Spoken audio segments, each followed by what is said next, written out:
There's a very specific, almost universal kind of anxiety. It doesn't really matter if you're a writer, a coder, a painter. It's that moment you face a blank slate. The tyranny of the white page, Yeah. or in this case, the white canvas. Right. It's just blindingly white. It's empty. And honestly, it feels a little aggressive staring back at you, basically daring you to mess it up. And that's when the myth kicks in. Myth. The myth of the chaotic genius. We think, okay, I need a lightning bolt. I need a frenzy of passion right now. We picture the artist pacing, throwing brushes, waiting for the muse to strike. And if that frenzy doesn't come, you think, well, I guess I'm not a real artist. That's precisely. Yeah. But today, we are going to completely dismantle that idea. We've been going through some incredible material from Grupo Reim, focusing on the landscape method of the gran artista Laura Palacios. And her approach has nothing to do with frenzy. No, it's the absolute opposite. It's architectural. It's construct. It is. The big idea here, and this is for anyone building anything, not just a painting, is that a beautiful breathing world isn't an accident. It's built. Yeah. And if you build the foundation correctly, you don't have to worry about the house falling down later. Which is a huge relief. So we're not just listing instructions today. We're getting into a philosophy of patience, really. How structure actually creates freedom. That's the core of it. Okay, so let's walk through it. I'm standing in front of my terrifying white canvas. Hold on. What's the very first thing the maestro tells us to do? Well, the first step is a little bit violent. Oh. You have to kill the white. Kill the Completely. Eliminate it. Before you even think about a tree or a cloud, that white has to go. It's the enemy. Okay, that seems wild. My first act of creativity is to paint over the whole thing, just to cover it up later. Essentially, yes. But you're not just using any old color. Laura Palacios has a very specific recipe for a color she calls Naples yellow. And this isn't the stuff you just buy in a tube, right? Right. This is key for the artist listening. She wants you to mix it yourself because the properties matter. You're creating a specific kind of light. I do love a recipe. What's in it? It starts with titanium white, then you add a pinch of ochre, a little bit of orange, and a pinch of raw umber, what she calls sombra natural, And you mix that all up. into this warm, sandy, yellowish-orange tone, Hmm. and you cover the entire surface. No white left. Okay, so my canvas is now a warm, sandy color. Why? I mean, let's start with the physics. Is there a mechanical reason for doing this? Oh, absolutely. Yeah. And it's a difference between an amateur struggle and professional flow. The canvas itself, you see, it's thirsty. Tasty. It's porous. It has this microscopic texture that just wants to grab things. It wants to drink your paint. So if you paint directly on it, it just sucks the moisture out of the brush. Immediately. It drags. It resists. You can't be subtle. Like trying to spread cold butter on cheap toast. That's a perfect analogy. Pure friction. So Yeah. this base layer, it seals the surface. It creates a non-porous ground. So when it's dry. Your future brushstrokes, your pinceladas, they just slide. They're fluid. And that's how you get those beautiful, smooth gradients in a sky later on. Exactly. You can't blend a soft sunset if the canvas is fighting you. This layer makes the surface receptive. It's ready to receive the art. Okay, that's the mechanical why. It makes perfect sense. But I'm still on the color. Why this specific yellowy orange? Why not gray or pink? And this is where we move from the physical to the artistic. This is the aha moment from Grupo Reim. The Gran Artista explains that this base color is the unifier. The unifier. Think about it. You're outside at, say, 5 p.m., the golden hour. Right. The blue sky, the green grass, the gray sidewalk, it's all bathed in that same warm light. Yeah, everything looks like it belongs together. The colors all speak to each other. Exactly. That's what this base layer does. It's a filter that sits underneath the painting. Because paint isn't perfectly opaque. We think it is, but it's not. Light gets through. It does. Even when you paint a blue sky over this dried yellow base, tiny particles of light travel through the blue, hit the yellow base, and bounce back to your eye. Wait, really? The light is physically bouncing off the bottom layer? Yes. Grupo Reim calls it an echo. That base color creates this warm vibration that hums underneath every other color you add. An echo. I love that. And it's vital for realism. On a canvas, a tube of blue paint and a tube of green paint, they're strangers. They have no relationship. So if you just put them next to each other on white, they can look like stickers. Like decals, exactly. They don't talk to each other. But if they both have that echo of Naples yellow vibrating underneath them, suddenly they're related. They share a world. They have what we call color harmony. The material you sent over used a great analogy for this. The bass line in a song. It's perfect, isn't it? You don't always consciously hear the bass, but if you took it out, The whole song would fall apart, feel empty, thin. this base layer is the baseline of your painting. You might cover 90% of it, but without it, the painting would feel hollow.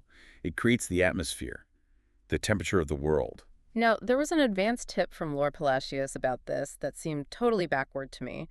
Using this orange-ish base specifically under a blue sky. Ah, yes.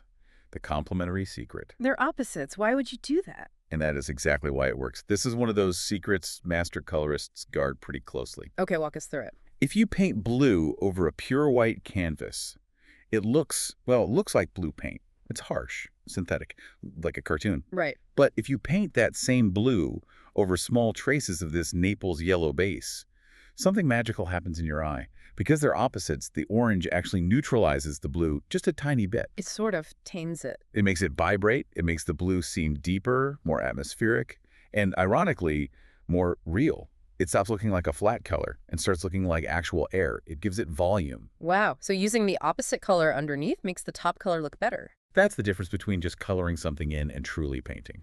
Okay, let's move to step 2. The white is dead. Our Naples yellow baseline is down and it's dry. Now, surely it's time to sketch out the mountains and the trees. Not yet. Put the pencil down. No? Pick up a ruler. The maestra is very, very strict about this. We are not drawing objects yet. We are drawing one single line. Just one? Just one, the horizon line. I have to admit, this feels like we're overthinking it. It's a line. It separates sky from ground. How deep can it be? It's deceptively simple. Laura Palacios calls this the director's cut. It's not just a separator. It determines the entire psychology of the painting. It is the camera angle. The camera angle.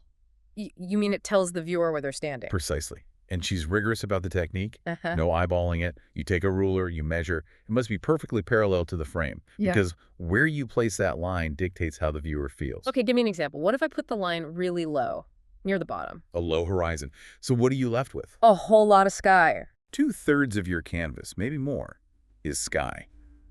Think of those epic, dramatic paintings by Turner.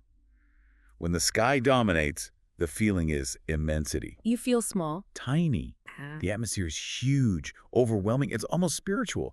You're looking up at the heavens and you're saying, nature is enormous and I am just a witness. And if I flip it, put the horizon way up high. Then the ground becomes the protagonist. You give the viewer this panoramic command of the terrain. It feels like you're on a hill looking down. You're in control. It's a map of the earth, not a portrait of the sky. So before a single tree is painted, I've already decided how the viewer is going to emotionally react just by drawing one straight line. That is the power of structure.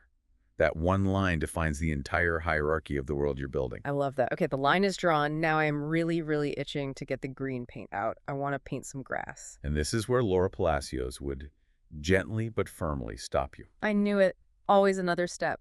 She specifically warns against despair, by which she means impatience, the rush to get to the fun part. She says, we are not ready for color.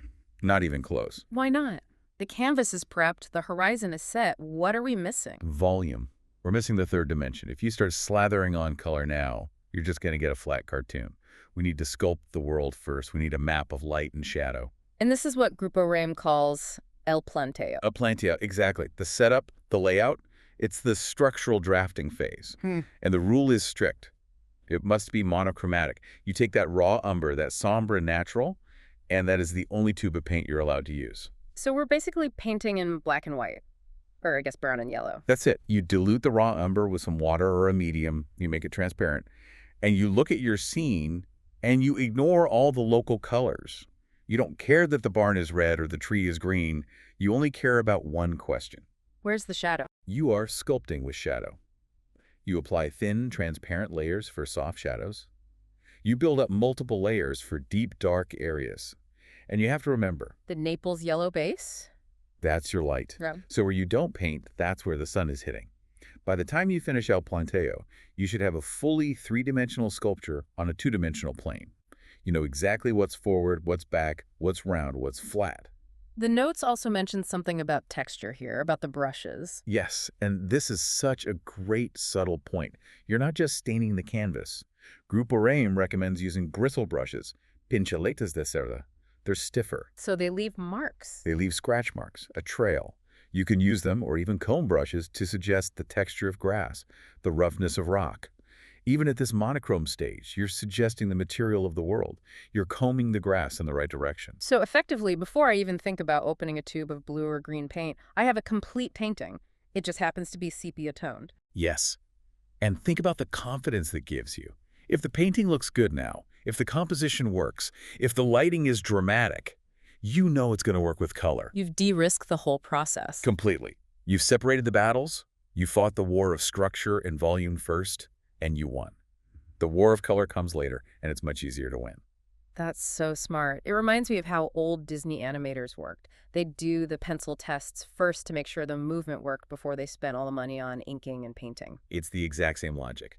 You make sure the structure is sound before you decorate it. Which brings us to the philosophy of all this, because this method, it's really a worldview, isn't it? It absolutely is. The core idea is simple. Discipline leads to freedom. That sounds like a paradox. We think rules are the enemy of creativity. It feels that way. But think back to our tortured artist waiting for the lightning bolt. That approach usually just leads to frustration, to paintings that fall apart halfway through because the perspective is off, and then the artist gets discouraged and quits. So the tortured artist usually quits because they didn't do the prep work. Exactly. Laura Palacios teaches us that by front-loading the hard work, the base color, the measured horizon, the monochromatic layout, you are buying yourself freedom for later. When you finally get to add color, you can be expressive and wild. Why? Because the house won't fall down. The foundation is solid concrete. You can decorate the living room however you want because the walls are straight. You can focus purely on the emotion of the color because the logic of the space is already solved. It's a battle plan. I really like that. Let's recap that sequence because it feels like a method for solving almost any complex problem. It is. The Laura Palacios battle plan. 1. Base color. Kill the white for unity and flow. 2. Horizon line. Use a ruler. Define the psychology of the view. 3. Il planteo. Monochromatic structure. Sculpt the light and the volume. And 4. Color. Only now, once the world actually exists, do you dress it in color. When you lay it out like that, it's so logical. It strips away the scary magic and replaces it with something even more impressive. Construction. Yeah, you realize a great painting isn't an accident. You start to respect the patience, the architectural mind behind it. It's that old saying, amateurs wait for inspiration, professionals get to work. The maestro is showing us how to build the lightning rod, step by step, so the electricity is guaranteed to come. So what does this all mean for those of us who aren't painting landscapes? There's a huge metaphor here. A massive one.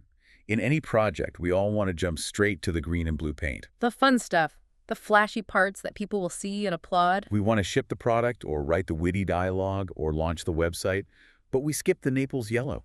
We skip that invisible preparation that gives the work its integrity. We skip the plantio, the structural map, and then we wonder why the project feels disjointed, why it feels thin.